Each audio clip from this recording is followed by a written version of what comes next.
Support for this episode of Judaism Unbound comes from the Oshman family JCC in Palo Alto, California, whose vision is to be the architects of the Jewish future. The Oshman family JCC empowers you to experience Jewish paths toward a life of joy, purpose, and meaning through innovative Jewish learning and wellness programs, community building, and initiatives to develop the next generation of Jewish leaders. Learn more at www.paloaltojcc.org. This is Judaism Unbound, episode 333, Cross-Pollination. Welcome back, everyone. I'm Dan Liebenson. And I'm Lex Rofberg. And this week is the first in a series of 3 episodes we recorded a few weeks ago at the Leechtag Commons in Encinitas, California. That's near San Diego in Southern California, for those of you not from the area. Leechtag Commons is a Jewish community farm, education center, co-working space, and a lot more operated by the Leechtag Foundation, which is a relatively new foundation that calls itself a local foundation that supports organizations and movements in 2 locales, the North San Diego coastal region and Jerusalem. In these episodes, we are talking mostly about their work in the San Diego area because it's situated on an incredible piece of land and represents what we think is a really exciting way to think about how a Jewish foundation operates in this time in American Jewish history. These episodes are some of the very few that we have ever recorded in the same room as our guests. We typically record via Zoom, but for these episodes, we recorded on location at Leechtag Commons because we thought that being in the place itself would help us understand it on a deeper level, and we were right.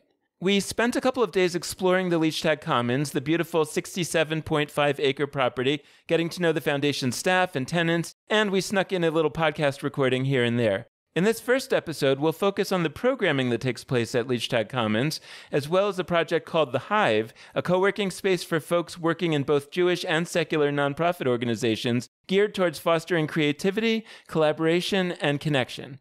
Next week, we'll zoom out to get some big-picture thinking from the foundation's leaders, and in the third episode, we'll talk to some Jewish farmers and educators from Coastal Roots Farm, which is a community farm located on the Leechtag property. Our guests today are Jenny Camhi and Jessica Kort. Jenny Camhi is the Leechtag Foundation's Chief Talent Officer.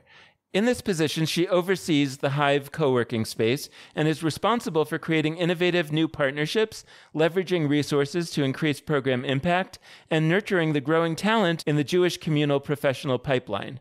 Prior to coming to the Leechtag Foundation, Jenny Camhi served as the North County Outreach Social Worker for Jewish Family Service of San Diego.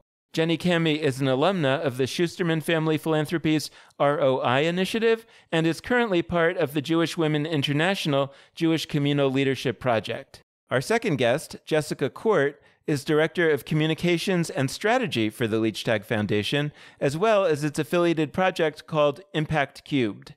She oversees communication for the foundation and its initiatives, develops giving opportunities for community members, streamlines the vision and purposes for Leechtag Commons, and designs ways for the foundation to increase its impact and leverage across funding areas. Prior to this position, Jessica Kort served as Managing Director of Foothold Foundation, as Communications Officer at the Jewish Community Foundation of San Diego, and as Program Coordinator at Temple Emmanuel of San Diego. So Jenny Camhi, Jessica Kort, welcome to Judaism Unbound. It's so great to have you. Thank you so much for being here with us. Yeah, it's fun to have you here. Can you just talk a little bit about what happens here for the local community in the San Diego area? Like, what has this place brought to them that they wouldn't have had otherwise? The whole purpose, the reason that the foundation brought the property was to give the North County and broader San Diego Jewish community a touch point to Judaism and Jewish life that they perhaps haven't experienced in more traditional institutions. And so what I think that this property has offered is a physical laboratory for Jewish experimentation, where you can put your toe in the water and have a Jewish experience, perhaps a new twist or take on a Jewish holiday that you had never thought of before, and be able to try it out and see how it feels in terms of sort of commitment and obligation. It's you come here and then you choose your own adventure and path of where you want to go next. So I'll give you an example of one of the first major festivals that we had here back in 2013, which now the farm has taken over, but it's the annual Sukkot Harvest Festival. Okay, the first time we had that festival, I think we had over 1,000 attendees, close to that. And what it did was it offered people, even myself, as a member of the community, I could invite my neighbors who don't identify as Jewish, but have some Jewish tradition in their family to come to a farm to have an agricultural experience where they're going to learn about the connection to a Jewish holiday, where they're going to attend a story time from PJ Library and hear a Jewish story with Jewish themes. But in terms of acceptance and inclusion, it's a space where perhaps they won't feel othered for not having been in a Jewish event before. As compared to if I brought them to an event at my temple, where it's very clear that most of people there are members and have been there, for a long time, attending events regularly together. It's one community that is meeting regularly, where you might feel like more of an outsider. Whereas you come here and many of the people are here as first-time visitors. In our community, when you meet someone, they'll tell you they're a social activist, that they're an environmentalist, they love spending time with their family, and many other identifiers, and maybe 6 or 7 down the list is, and I'm Jewish. Mm-hmm. And a purpose of what we're doing, whether it's the Hive or the farm, in our programs is to say you can experience your Judaism in concert with all these other identities. And this is a place where you can meld those and experience Judaism through the things that you're most passionate about.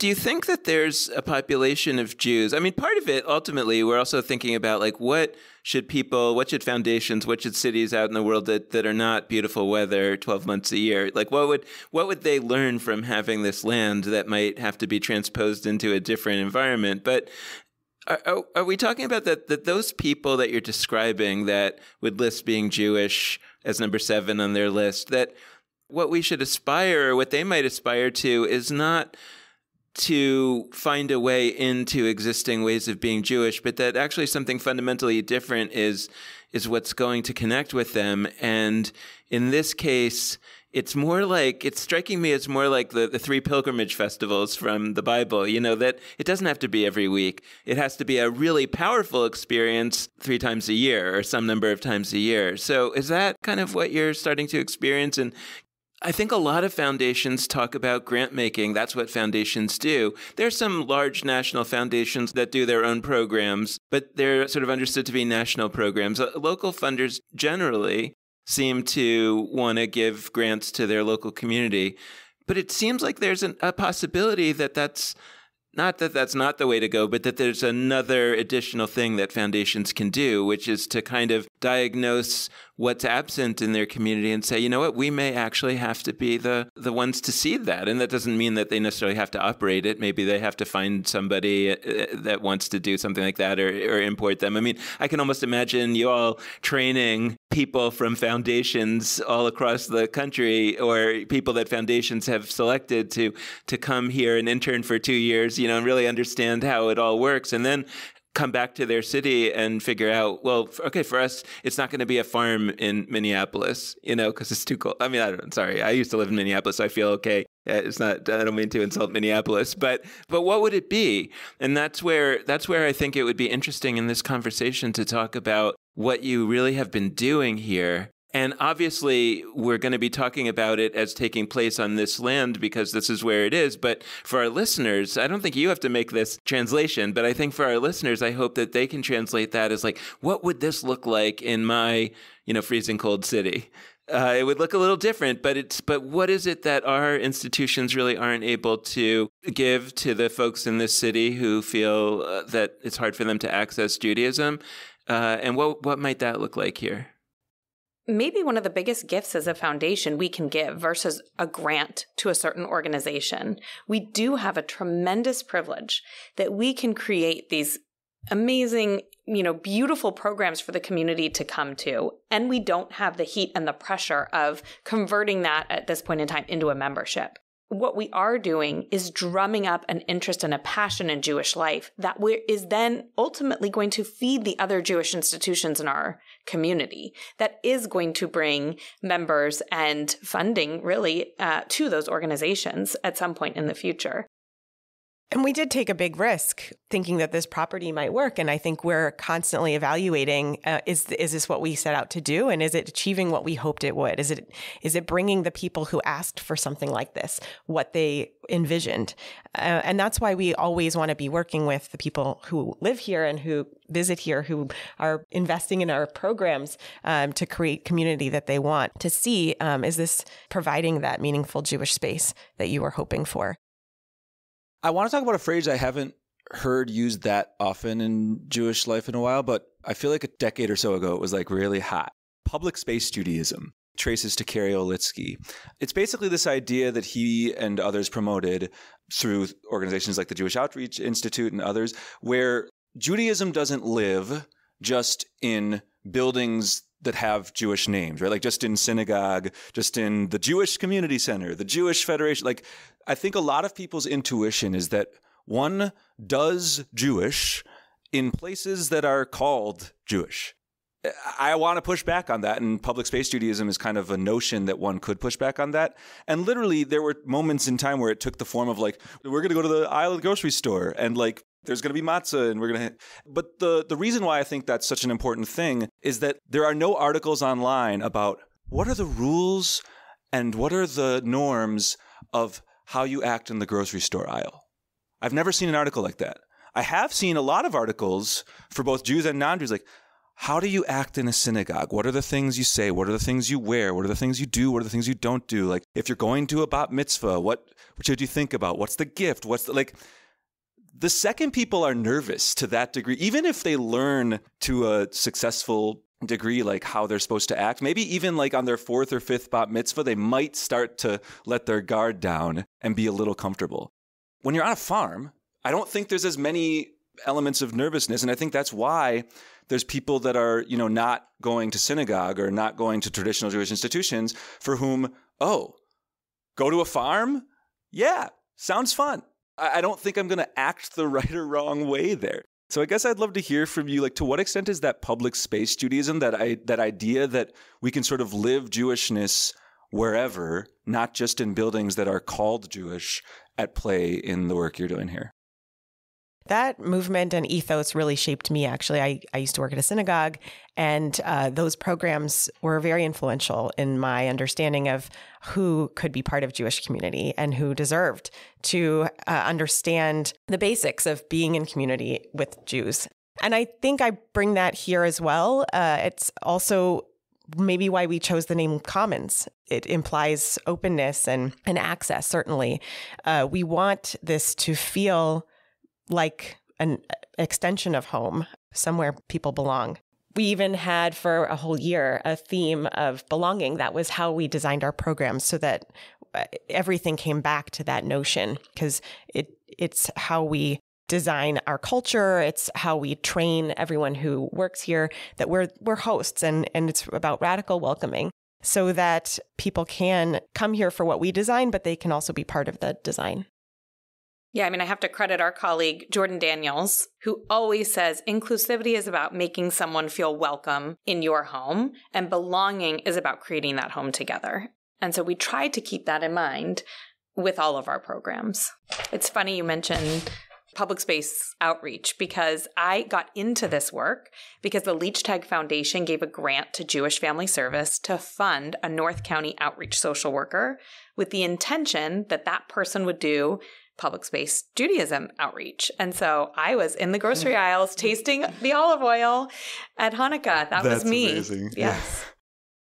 There's a part of me that's laughing because I didn't know that and didn't expect that. But there's another part of me that's like, oh, obviously. Like, of course. For listeners, we just got some really vigorous head nods when I said that. Picture it. But I want to follow up even more, because I was just speaking with a couple rabbis recently, and I'm also an ordained rabbi, and we were bonding because each of us is a rabbi, but we're actually not currently synagogue members. And I think to people in the world, that would be like a really either confusing or maybe for some upsetting thing. Like, why aren't you a member of a synagogue? Like, you're ordained as a rabbi, like you're supposed to be committed to this group of people, the Jews, and like the main place for Jews is synagogues. For me, honestly, I went through a period, because I've been a non-member, to the extent that's an identity, for a few years. And at first I did have some guilt about that. But at a certain point I was like, you know what, I by not being a synagogue member, I actually have to live my Judaism in places like the grocery store or places like a farm or places that are somewhere else. Like I have to do it. I can't just like be in a space and have that like count. Like, I went to services this week. Check. I have done the Jewish. Like, there's another element of this, which is like a workplace can be a Jewish space. And that might be less intuitive, but that's such a core part of the identity of the Hive here, of Lichtag in that sense. And so I'd love to hear, what does it look like to live Judaism in an office space? And I'll grant that like part of that, and I'm sure you like feel free to talk about this, is like there's people working for Jewish organizations that are there, right? But I actually think there's a next level where the act of, you know, being in such a space, of having Jewish quotations on the wall, of just like identifying with Jewish values in one's work soaks in through the Hive in ways that I've found inspiring just by being here a couple of days. But can you tell us a little bit more about the Hive, what it is, and sort of why it is?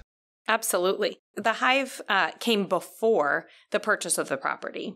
The foundation at the time wanted to give these large grants to the Jewish institutions of San Diego to bring their work up to North County. And there was a theory that, you know, you give big grants to an organization for everyone to work on a similar population. We all had the same edict, build vibrant Jewish life in North County. Someone from the JCC, someone from Jewish Family Service, someone from Hillel, someone representing PJ Library and Shalom Baby. If each of us were to do that in our office spaces, in our home offices, and never speak to each other, we would be losing a huge opportunity. And the foundation really had a hunch about this and said, we want all of our North County Jewish Life grantees to co-locate in our office.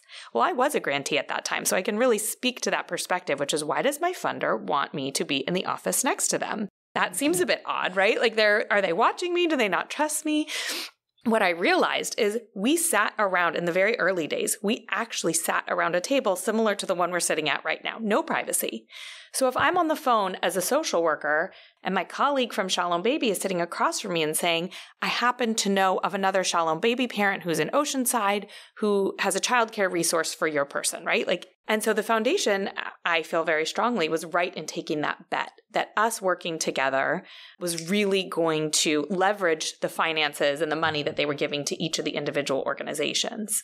What became of that was so much more than we ever expected, which was the Jewish community that came out of co-working together.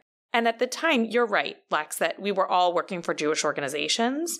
And so it was easy to say, we're going to have a pre-Passover lunch and learn together. We're going to celebrate Rosh Hashanah and have this beautiful experience as Hive members together. But as we grew and we started to have secular organizations reach out and say to us, we know and that, you know, at some point in this story, we moved from the corporate office onto Lichtag Commons, the 67-acre agricultural property. And so nonprofits, specifically those in the food system world, started to say to us, can we co-locate near, can we work out of the co-working space? We want to be near the farm. The farm is feeding people in the community, and we are helping also feed people in the community. So we grew organically, to use farmy terms, to include secular organizations as well. And then we had this interesting challenge before us, and I think a lot of Jewish organizations have this, which is, how do we stay true to being a Jewish organization rooted in Jewish values, but create a place of belonging where everyone feels that we have a home here? So one of the ways is that we created a community ketubah. A ketubah is a traditional marriage contract when two people join in marriage. And we looked at that. We actually played on an idea that Moishe House uses for their residents. And we had one of our Hive members who's an artist, and she agreed to illustrate the ketubah for us. And we picked values that would grow with our Hive community that we knew would be relevant to everyone. Everyone who's here cares about sustainability, taking care of the environment. And I would hope, and because we have this contract, it's really explicit, that if you're going to work in the Hive, you're here because we care about taking care of each other in this community. And that is a priority. This is not a co-working space where you come to look for a spot to get Wi-Fi and good coffee. This is a space where you come to care about others and be cared about as well. And so by putting that in the contract and having people sign that, they know that this is different than what you're getting from a WeWork. We also have strong coffee and strong Wi-Fi. Yes, that's true. Added bonuses. So I guess I have two questions about the Hive, although I think that they go beyond the Hive. Again, into the strategy of what is being accomplished. Because when you first talked about the Hive being, it wasn't just a co-working space for random Jewish organizations in the area. It was specifically a co-working space for the representatives of different Jewish organizations who specifically were working on the same challenge, which was to bring vibrant Jewish life to this particular part of North County, which, of course, nobody listening, not from San Diego, knows what that is. Surprisingly, it's the northern area. I would imagine. I don't really know. Yeah.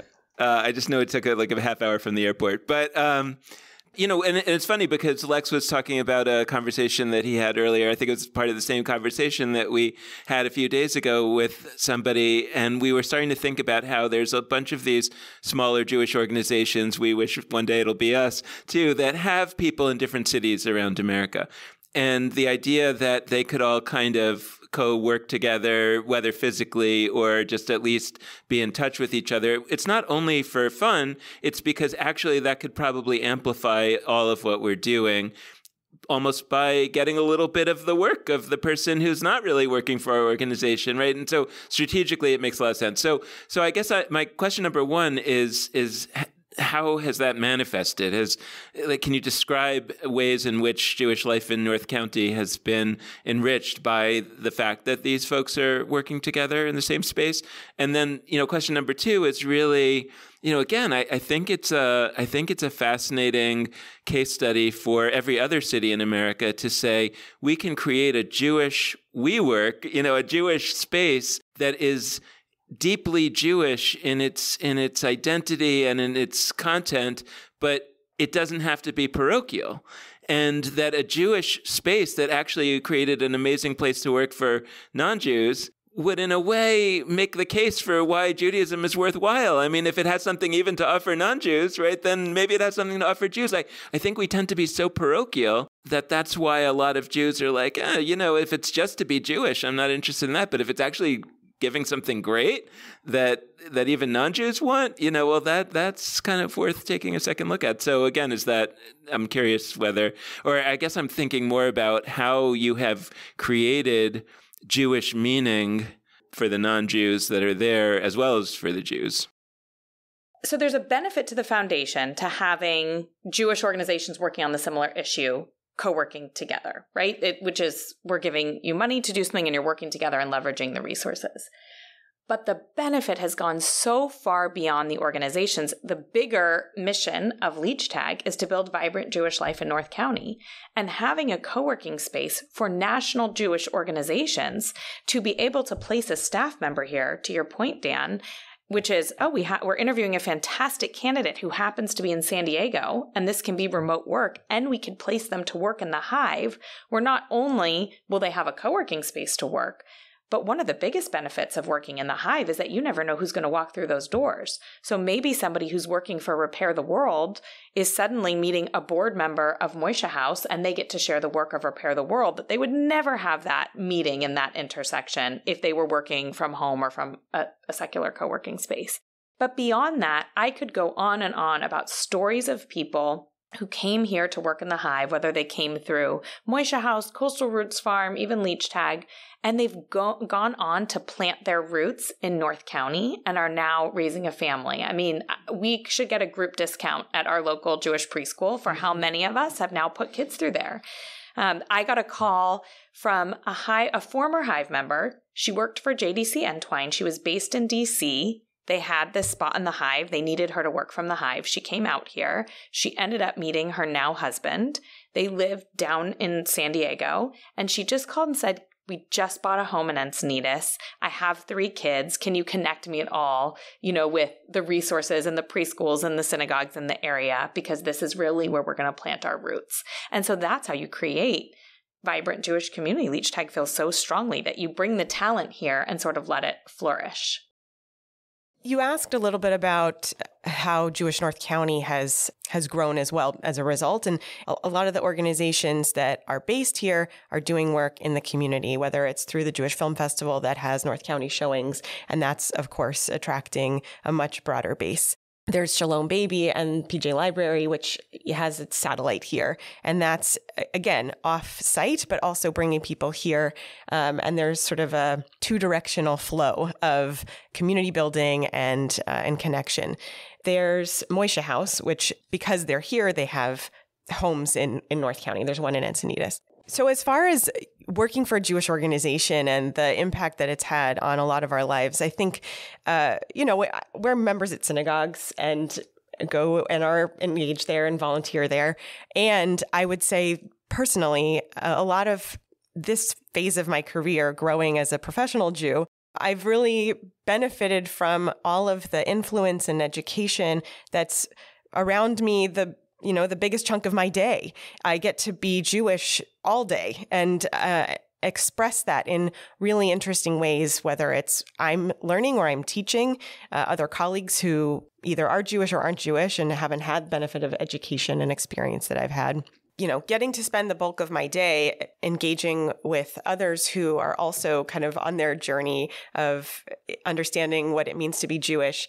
And we've had a lot of staff join our team. And also, I think the organizations in the Hive who have some connection to Jewishness or ancestry, heritage, but they discover a lot more meaning while they're here because it gets to be so much a part of their day. They access experts and influential people from all over the world who are visiting here. They see what other organizations are working on and what's appealing and meaningful to them.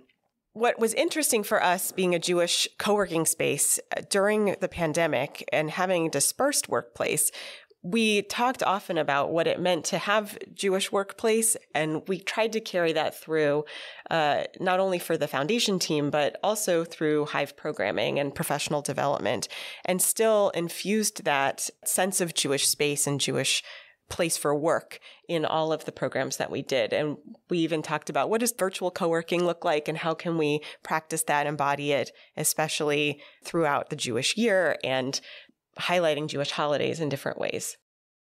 So I had a funky moment earlier when you used the word co-locate. And I occasionally have these moments because I just love words. I misheard it, but when I mishear words, I sometimes want to follow what I thought it was. So I heard co-locate, and I initially was like echolocate, like echolocation, like the bat thing, the dolphin thing with sound bouncing. And I was like, oh, so like we've got this literal co-location where people are working together in that sense of co-location. But part of what you're getting at with its strength is that basically sound is bouncing, right? Like people, so echolocation, this is a stretch. Like listeners are going to roll their eyes. It's great. Part of what's happening, the benefit of echolocation is you don't have to be able to see that well. You can be blind, but by being loud with your voice, sound bounces, and then you can sort of glean where things are, etc. I feel like that's a metaphor for kind of what's happening in the Hive.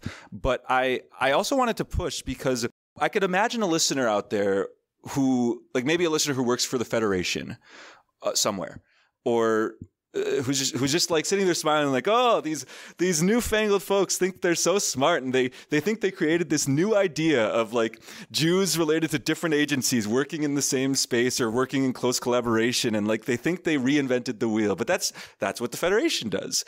And by the way, I'm not entirely sure it's what many federations do, but it is maybe what some federations do. And so I'd love to push and be like, I mean, we've talked about all the sides of this where it's about the beauty, the strength of people from different organizations working together.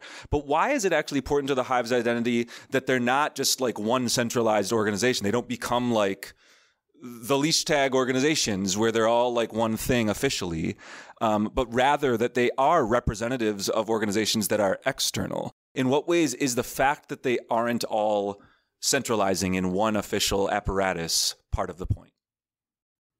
Diversity breeds creativity. And when you bring in people from different organizations that have different organizational cultures that are focused on different areas of work, different populations and demographics, we can learn from each other. It's such a fresh perspective. And actually, that is a huge reason that we brought in the secular organizations. Because when we stick in our bubble of just speaking to the same people who are doing things the same way we've always done them, we're missing something. And there's an argument to be made, and a lot of it has to do with what we're allowed to do on this property. But how wonderful would it be if we could have for-profits in the space, right? Why couldn't we learn from a digital marketing consultant? That would be a huge benefit to many of our organizations. So we feel strongly that we can learn from each other from our different skill sets and experiences. And that's why it's so important to us to not all be speaking from the same voice.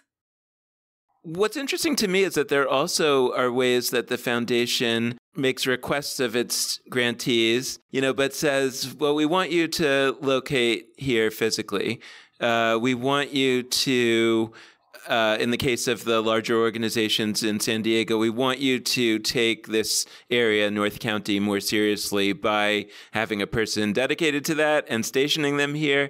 And how do you balance, as a foundation, how do you balance that trusting of the people on the ground who know their work the best? And at the same time, I don't see it as a bad thing. Like, I see it as a really interesting thing for a foundation to also kind of see themselves as a player, and not only as a semi-passive, all I can do is give you money. But no, we have a sense that there are certain things that will only happen if we push. And I'm really interested in that element, in part because most foundations, they also imagine that the only thing that they have to push with is money. So it's almost like, carrot and stick, but, we'll give you more money, less money, whatever. But they don't have the resources that this foundation has in the sense of space. Your work will actually be enhanced by taking advantage of what we've put on the ground. That's just a really... And it's fun, right? Like that. It's fun to be in a pretty space. It's just a really interesting way for a foundation to be. Even that, and I don't know the whole story about this, but I do remember talking to David Siegelman from Moishe House, who was an old friend of mine, and talking to him years ago, and he was saying, we're moving our whole team to Encinitas, California. And I was like, what? He said, well, there's this new foundation, and they offered us to be able to have our offices there, but we have to move the whole team there, or a big part of the team there. They had been in the Bay Area.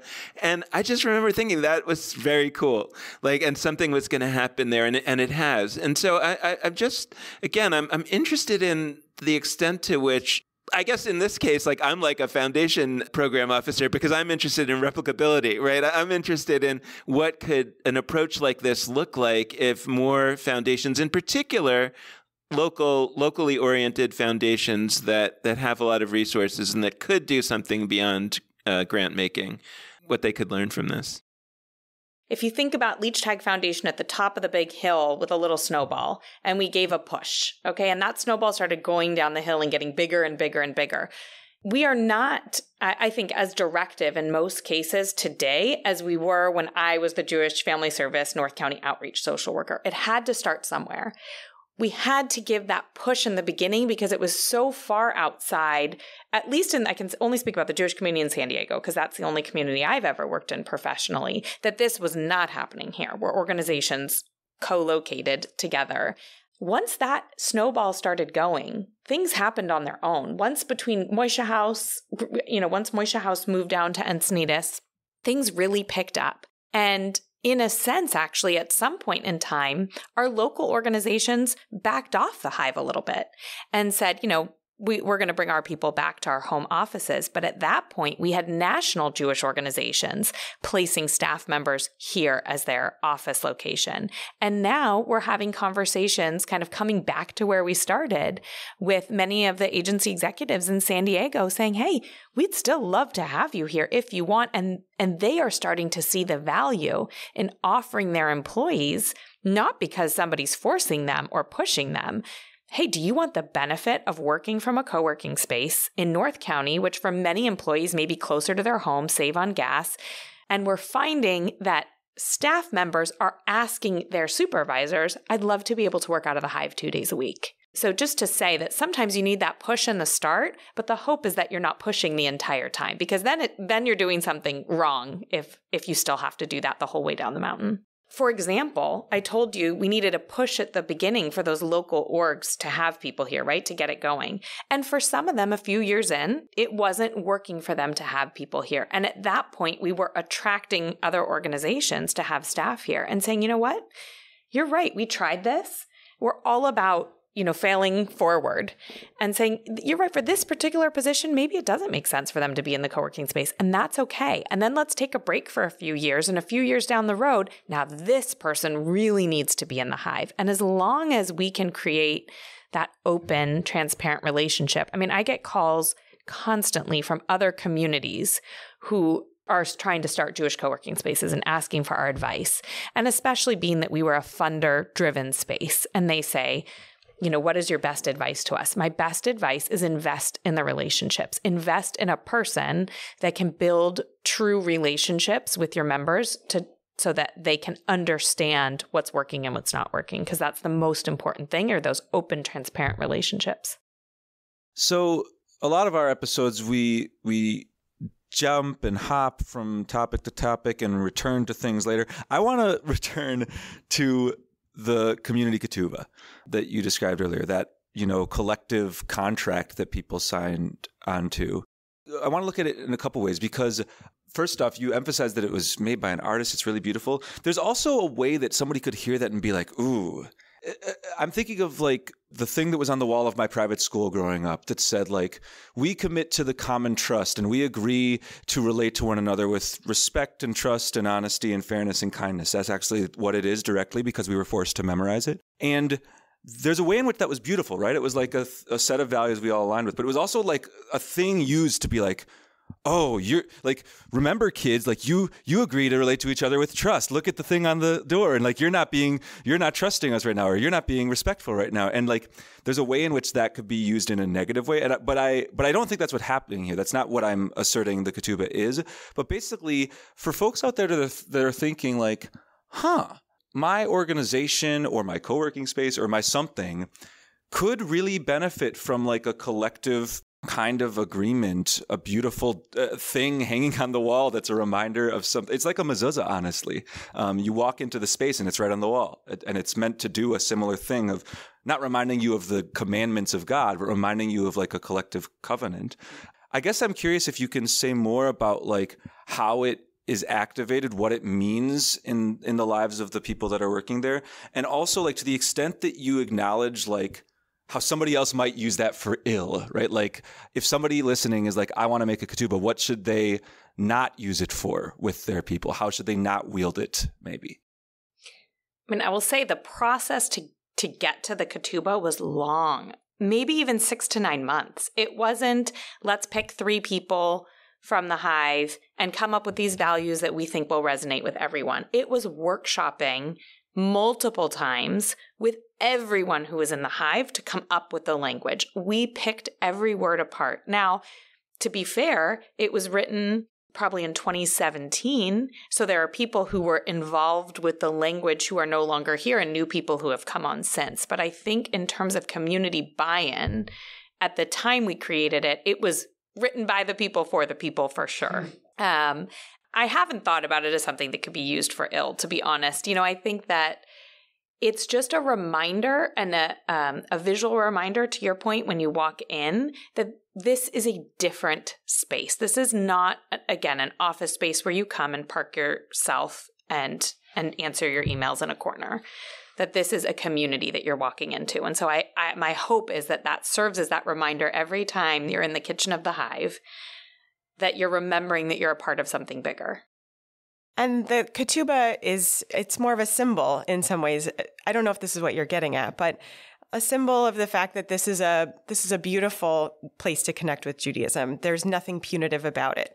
There's nothing that you can do wrong that will have consequences. It's a visual symbol that evokes pretty clear symbols of Jewishness, but has no negative connotations, right? I think we want people to walk in here to feel lighter about how they connect with Jewishness and Judaism, not that they could ever be held up against something telling them how to behave or how to interact or engage with this place and with Jewishness. I wanted to talk about the commons a little bit more and the public programming before we end this conversation, because I'm also very fascinated with that. I'm thinking why, I just sort of imagine if you walk around here and you look around, there are other nice pieces of land here. There's a botanical garden next door. I could imagine some local synagogue renting out the botanical garden and creating, a Sukkot event. But I doubt that the same number of people would come. And I'm curious if you can talk more about the nature of the events that you create here, that you have created here, some examples, and what actually happens and what the experience of a community member is who comes. And I'm also curious about the relationship that you have with the existing synagogues and other kinds of local institutions who might say, but we could have done that. And, and say, well, first of all, you didn't. But second of all, yeah, you could have. And maybe you will learn important things from this. But my guess, this is me talking, my guess is that they could do something really great potentially, but probably would not get as much community participation from the kind of people that you're talking about. And I don't know that we've identified them, but I know that in your studies there's something like 80% of the community in this area are married to somebody or in a relationship with somebody who's not Jewish. And what do you imagine is an ongoing relationship between the commons and the Jewish organizations of the San Diego area as you discover that the commons really can do something that they probably never can? The beach is a mile away. This is a benefit, and certainly we're up against the beach. Many congregations do go to the beach, and they do hold services or events or commemorative things at the beach. That's kind of an alternative. And we do have an interesting relationship with the synagogues. Because of our zoning, we cannot have religious observances or services here. We can do festivals and cultural celebrations. And obviously, we certainly do. We don't have Shabbat services here. We have great relationship with congregations. That's something we invested in from the get-go. We certainly wanted all of the clergy to visit and visit often to understand what it was we were setting out to do, that it was meant to be in complement, in partnership, to be expansive for what else could be in San Diego.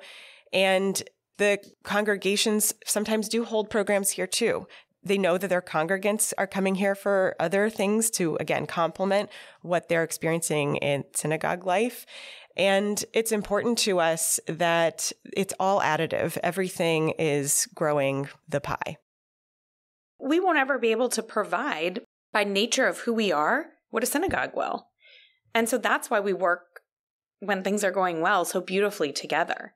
Because you can come here for a festival. You could hold your life cycle event here. But at the end of the day, we are not providing a rabbi who's going to be there for every big moment in your family's life to carry you through. And while we pride ourselves in creating community, again, it's not the same as a synagogue community. There's one synagogue in particular that I happen to be on the board of for full transparency, but that's right down the road. And again, investing in the relationships. And I think, the rabbi of that synagogue and our team have a beautiful relationship, as do we with many of the clergy around. But even saying, hey, you come and join this Purim program and speak so that the people who come to our event can meet you and get to know you and actually feel like they have a connection to a local rabbi.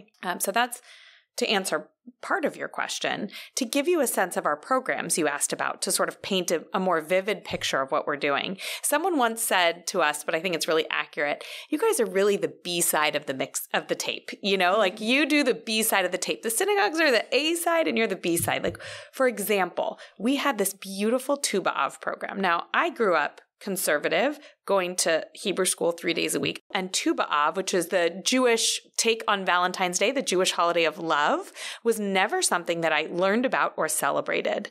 And we at the Hive a few years ago had a program for Tu B'Av where we talked about sort of and illustrated 4 love stories from the Bible: unrequited love, puppy love, long-lasting love, and kind of these different takes, right? And we had our educator share each of these stories. And then she asked the audience members to come stand up in open mic night format and share how they relate to that type of love. It was so cool. We had an audience full of people who didn't know each other, right? You're talking about people who signed up for an event because they thought it was interesting, and they shared their love stories. It was sort of a When Harry Met Sally sort of experience meets Judaism. And that's an example of how we give people a touch of how they can learn about Judaism in a way that they probably have never experienced before. One of our signature programs, partnering with the San Diego Repertory Theater for a walk through Shushan. And Ali Viterbi, who grew up in this community, and she's a playwright, worked with a few other writers from the San Diego Rep and wrote a play about Purim. Again, a different take. We really, like, one of the scenes was Vashti's story. Queen Vashti, who sometimes has been painted as sort of the evil queen in the Purim story. And in this play, Vashti had a monologue about how her voice was taken from her and how she was made to feel small by the king, and how she wanted to reclaim her voice and her story. And that was the thing. When we heard back from our audience members, they were blown away by Vashti's story because they'd never heard it told through that perspective.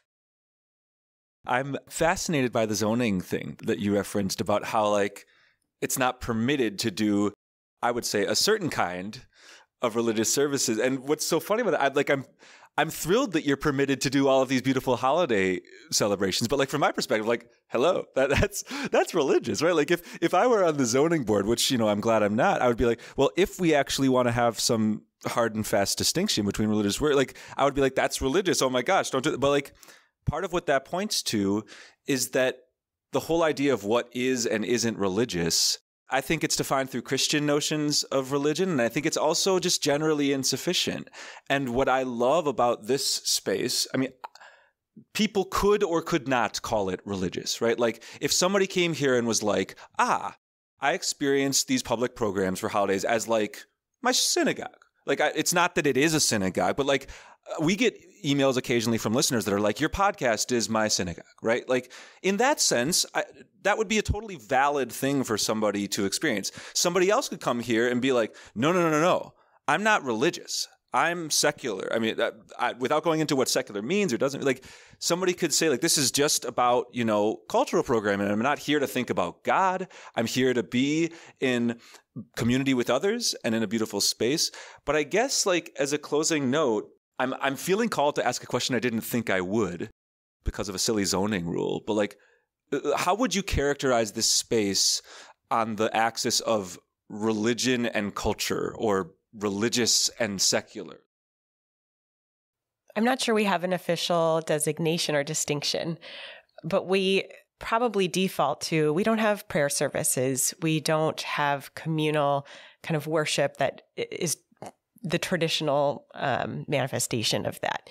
You know, we have a lot of learning, and we might even dissect a prayer as part of a teaching experience, but we really are all about bringing the elements of a festival and a holiday as it relates specifically to land and food, as it specifically relates to placemaking and connection and community. I think that those are the elements that we're drawing out, even though we haven't been so explicit about what are we able to do here and what do we leave for, you know, a traditional prayer community or congregation to lead and to host.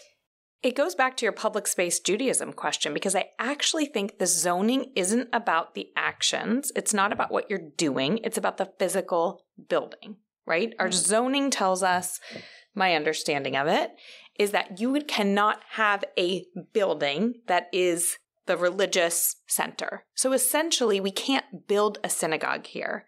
But I don't think the zoning dictates that we are not allowed to say, we could absolutely say a prayer on the lawn. You know, what is the intention of zoning? It's to say what you can build and not build on the land, not what actions you can take and not take on the land. And so we have created boundaries for ourselves around this because of the zoning and also because of our relationship with the other Jewish community institutions, right? So to say, like, listen, zoning wise, we're never going to be a synagogue. We'll never have a synagogue here. And P.S., we are not going to consistently hold prayer rituals on this property with or without a building. So I think it's two-part, the zoning and our own boundaries over what we are and what we aren't. Thank you so much to both of you for joining us. This has been a fantastic conversation. Thank you. Such a pleasure to speak with you today. And thank you so much to all of you out there for listening. We hope you've enjoyed this conversation, and we hope that you'll tune in again in the future.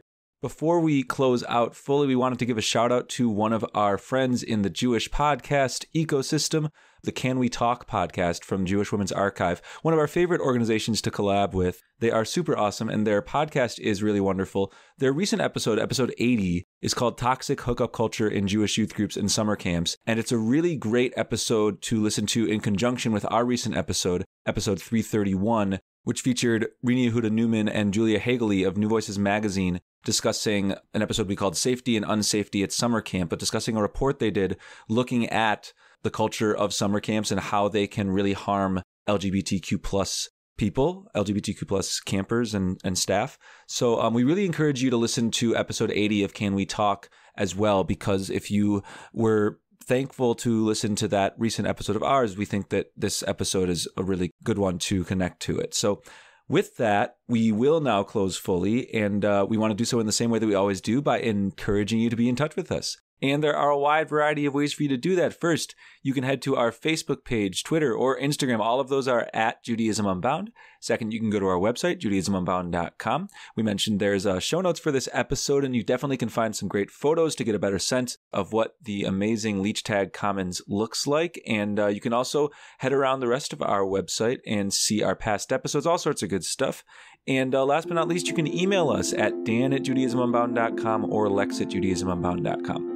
The last request we like to make is that we deeply appreciate any amount of financial donation that you're able to send our way, and you can do that via judaismunbound.com/donate on either a monthly recurring basis or just as a one-time gift.